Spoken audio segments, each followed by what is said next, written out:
Chapter 66 तेजस का नंदिनी पर लट्टू होना, मोक्ष ईशानी का वाइल्ड रोमांस। थोड़ी देर बाद जब दीप्ति से बर्दाश्त नहीं हुआ तो वो बेहोश हो गई। उसे बेहोश होता देख उसके तीनों चमचियाँ डर के मारे। चैप्टर 66 तेजस का नंदिनी पर लट्टू होना, मोक्ष ईशानी का वाइल्ड रोमांस। थोड़ी देर बाद जब दीप्ति से बर्दाश्त नहीं हुआ तो वो बेहोश हो गई। उसे बेहोश होता देख उसके तीनों चमचियाँ डर से अब तो तीनों ही बहुत पछता रहा था, क्योंकि उन्हें लोगों ने दीप्ति की वजह से इन दोनों लड़कियों से पंगा लिया था। उन्हें तो लगा था दीप्ति और मोक्ष बहुत क्लोज होंगे, पर उन्हें क्या पता था इस गलतफहमी की वजह से वे इस तरह बर्बाद हो जाएंगे। तभी रिया, जिसके हाथ को ईशानी ने लगभग तोड़ दिया था, उसने ईशानी की तरफ देखकर रोते हुए बोली, प्लीज़ मुझे माफ़ कर दीजिए, मुझसे गलती हो गई, आगे से ऐसा कभी नहीं होगा। पर ईशानी ने उसे इस तरह देखकर भी चुपचाप खड़ी रही। उसे तो पहले से ही इन सब से कोई मतलब नहीं था, पर उसके दोस्त पर हाथ उठाकर इस लड़की ने बहुत बड़ी गलती की थी, जिसकी सज़ा उसने उसे दे दी थी। बाकी मोक्ष उसके क्या करता है, इससे ईशानी को कोई मतलब नहीं था। वहीं बाकी सभी स्टाफ ये सब देख रहे थे। उन्हें आज से ये याद रखना होगा कि कभी भी अनजाने में भी वे इस लड़की को ऑफेंड ना कर दे। उन्हें तो ईशानी अपने डेविल बॉस की ही कार्बन कॉपी लग रही थी। थोड़ी देर बाद रिया की हालत भी दीप्ति जैसी हो गई थी। मोक्ष ने नमन की तरफ देखा और बोला, जब इनका हो जाए तो फायर कर देना। इतना कहकर मोक्ष ने ईशानी के हाथ को पकड़ा और वहाँ से लेकर चला गया।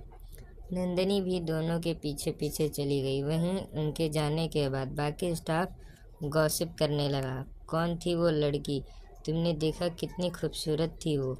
हाँ, वे तो इस धरती की लगती ही नहीं, बल्कि परी की तरह दिखती है।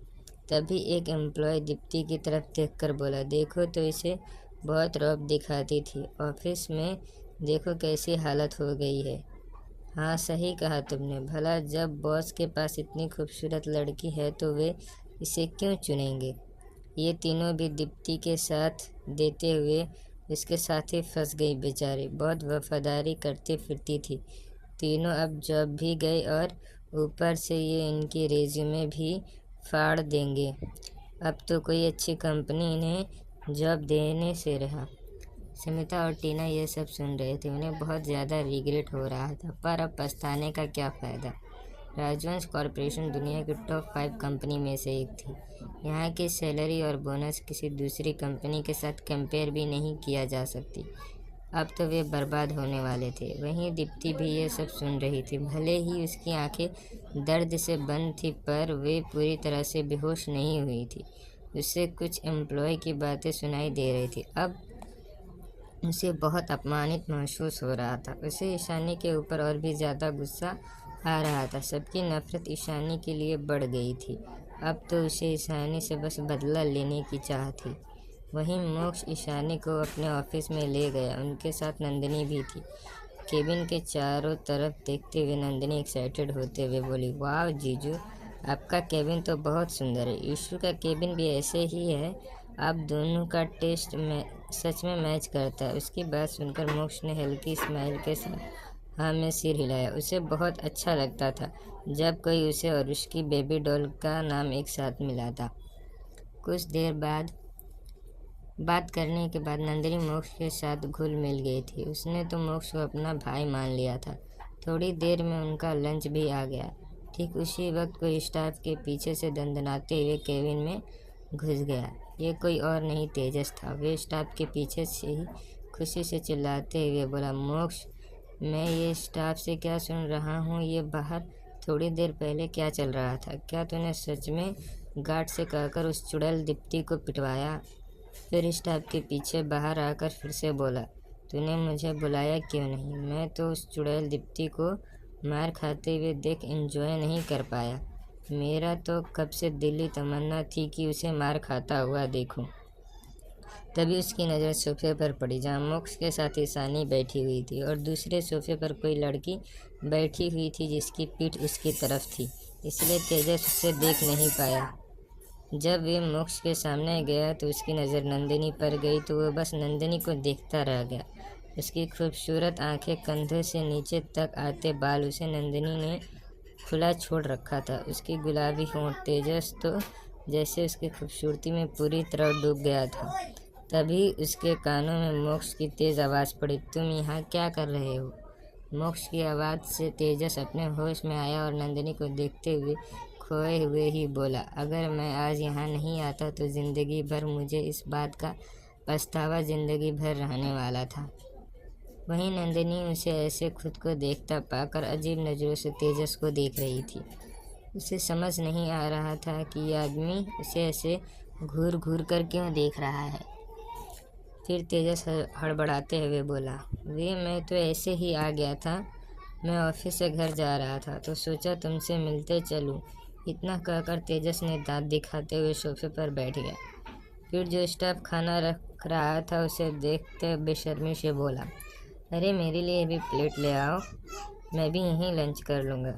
फिर ईशानी की तरफ देखकर बोला, भाभी मेरा आपके साथ लंच करने में आपको कोई प्रॉब्लम तो नहीं है ना? तेजस की बात सुनकर ईशानी अपना सिर ना में हिला दिया। वहीं मोक्ष का दिमाग खराब हो रहा था। उसने तो सोचा था आज अपनी बेबी डॉल के साथ अकेले टाइम बिताएगा, पर ईशानी के साथ नंदिनी आई थी जिस वजह से चुप था, क्योंकि वे उसे नब्बे की तरह लग रही थी। पर अब तो ये तेजस भी आ गया था उसका दिमाग और ख़राब करने के लिए। मोक्ष ने नाम में सिर हिला दिया, फिर प्यार से ईशानी के प्लेट में खाना सर्व करने लगा। वहीं तेजस तो बस नंदिनी को देखे जा रहा था जब तक स्टाफ उसके लिए प्लेट नहीं लेकर आ गया।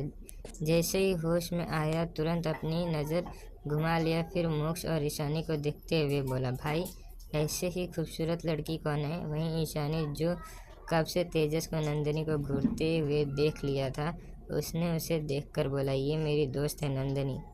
वैसे उसे तेजस से कोई प्रॉब्लम नहीं था अगर वे नंदिनी को पसंद करता था, क्योंकि उसे पता था मोक्ष के दोस्त हैं इसका मतलब, और मोक्ष ऐसे ही किसी को दोस्त नहीं बनाएगा। और वो भी कुछ बार तेजस से मिलकर ये जान चुकी थी तेजस काफ़ी अच्छा लड़का है और उसे छोटी बहन की तरह ही मानता है, जिस वजह से वह नंदिनी को उस पर भरोसा कर सकती है। वहीं ईशानी की मुंह से नंदिनी का नाम सुनकर तेजस मन ही मन उसका नाम दोहराया, नंदिनी, मेरी नंदिनी। कितनी प्यारी नेम है, जितनी प्यारी दिखती है नाम भी उतना ही प्यारा है, मेरी स्वीटी। फिर अपने ख्यालों से बाहर आकर नंदिनी को देखते हुए अपने होठों पर एक बड़ी सी स्माइल के साथ नंदिनी के प्लेट में खुद ही खाना परोसने लगता है। अरे आप ये क्या कर रहे हैं, मैं खुद ले सकती हूँ, नंदिनी ने उसे रोकते हुए बोली। इसकी बात सुनकर तेजस उसके प्लेट में और भी खाना रखते हुए बोला, अरे ऐसे कैसे, मैं आपका खुद ही काम करने दे सकता हूँ क्या? आप ईशानी भाभी की दोस्त हैं, हमारी भी कोई रिस्पॉन्सिबिलिटी बनता है कि आपको अच्छे से ट्रीट करें। ऊपर से आप यहाँ पहली बार आई हैं तो इतना तो बनता है। इतना कहकर तेजस नंदिनी को एक बड़ी स्माइल के साथ देखते हुए मन ही मन बोला, जब मैं अपनी मम्मी को बताऊंगा कि मैंने उनके लिए एक प्यारी सी बहू ढूंढ लिया है तो वो कितना खुश होंगी। ऐसे भी हर दिन मुझे यही बोलकर परेशान करती हैं कि ना तो तेरी कोई गर्लफ्रेंड है और ना ही किसी अच्छी लड़की को बहू बना रहा है। जब सब मेरी नंदिनी को देखेंगे तो ज़रूर जलस फील करेंगे। आखिर है ही इतनी क्यूट। इतना सोचकर उसके होठों पर एक प्राउड भरी मुस्कान आ गई। वहीं तेजस को देख उसके होठों पर एक तिरछी स्माइल आ गई। लंच करने के बाद नंदिनी बोली, जीजू क्या मैं आपका पूरा ऑफिस देख सकती हूँ? उसकी बात सुनकर मोक्ष नंदिनी को देखकर बोला, हाँ क्यों नहीं, मैं अभी नमन को बुलाता हूँ, वो तुम्हें पूरा ऑफिस घुमा देगा। ये बोलते हुए उसकी तिरछी नज़र तेजस पर टिकी हुई थी, जिसका मुंह मोक्ष के बात सुनकर बिगड़ गया था। नंदिनी को नमन के साथ सोचकर उसका मुंह बन गया। फिर वे मोक्ष को देख बोला, कोई ज़रूरत नहीं है, मैं हूं ना, मैं उन्हें पूरा ऑफिस ऐसे इसी तरह से घुमा दूंगा। फिर नंदिनी की तरफ देख स्माइल करते हुए बोला, तो चले, आपको मैं पूरा ऑफिस अच्छी तरह से घुमा दूंगा। ईशानी अच्छे से समझ पा रही थी कि मोक्ष क्या करने की कोशिश कर रहा है। उसे थोड़ी हंसी भी आ रही थी इस बात से। नंदिनी भी यहाँ में सिर हिलाकर तेजस के साथ जाने के लिए उठ गई तो तेजस खुश हो गया और नंदिनी के साथ चला गया। वहीं जैसे ही दोनों बाहर गए मोक्ष ने ईशानी खींचकर अपने गोद में बैठा लिया। मोक्ष के अचानक खींचने से ईशानी शक-पका गई, पर मोक्ष ने उसे संभालने का मौका भी नहीं दिया। बिना हंगरीली उसे किस करने लगा। मोक्ष आज पहले से भी ज़्यादा पैशनेट था। उसका एक हाथ ईशानी के कमर पर घूम रहा था। ईशानी भी मोक्ष को रिस्पॉन्स देने लगी। ईशानी के हाथ भी मोक्ष के बालों में घूमने लगा। ईशानी के साथ पाकर तो मोक्ष और भी ज़्यादा अग्रेसिव हो गया था। मोक्ष के जीभ ईशानी के मुंह के अंदर को एक्सप्लोर कर रहा था, तो तभी ईशानी की जीभ के साथ खेल रहा था। 25 मिनट के बाद जब मोक्ष को महसूस हुआ कि ईशानी सांस नहीं ले पा रही है, तो उसने ईशानी को छोड़ दिया। तो ईशानी गहरी गहरी सांसें लेने लगी, जिस वजह से उसकी चेस्ट ऊपर नीचे हो रही थी। तो मोक्ष के अंदर की आग और भी ज़्यादा भड़काने का काम कर रहा था। जब मोक्ष और ज़्यादा कंट्रोल नहीं हुआ, तो वो ईशानी के नेक और कॉलर बोन को किस करना और बाइट करने लगा। धीरे धीरे ईशानी की क्लीवेज पर किस कर और शक करने लगा। मोक्ष का कंट्रोल धीरे धीरे छूट रहा था। इस वक्त वो पूरी तरह से अपने कंट्रोल से बाहर था। वो हार्ड हो गया था। खुद पर काबू कर पाना उसके लिए मुश्किल हो रहा था। मोक्ष हमेशा ऐसे ही अपनी बेबी डॉल को करीब से अनकंट्रोल्ड हो जाता था। मोक्ष ने ईशानी को वहीं सोफे पर ही लेटा दिया और उसके ऊपर आ गया। फिर ईशानी को किस और बाइट करने लगा।